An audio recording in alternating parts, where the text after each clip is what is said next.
Жаратканым сыноо берип бөбөгүмө, муктаж болдук элимдин көмөгүнө. Жардам берип шифасын акчалай, элим ай, аркабыздан жөлөгүлө. Кайгырып айтылган кайрылуум бар, кайдыгер карабаган адамдарга, баласы үчүн жан уруп барып жатат ата-энеси түрлөгөн кадамдарга. Бала бакыт, бала сүйүү, бала таза, бербесин жаратканым мындай жаза. Ар адамдын башында бар бул сыноолор, жардам берип наристеге соо иш жаса.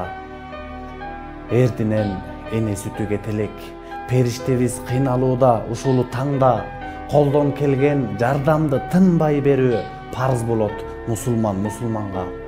Урматтуу кайдыгер карабаган, дүнүйөнүн түбүнө түшпөгөн элим, азыркы учурда ушул кичинекей наристебиз оор сыноо менен алышып, ата-энесинин сай сөөгү сыздап турган учуру. Алланын ыраазычылыгы үчүн колдон келген жардамыбызды берип, наристебизге экинчи өмүр тартуулаганга жардамыбызды берели.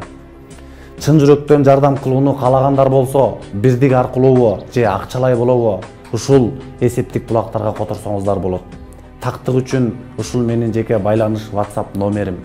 Жөнөткөн акчаңыздын чегин кетирсеңиз, аманатыңыздарды жеткизип берүүгө бизге оңой болот. Барыңыздарга Алла ыраазы болсун.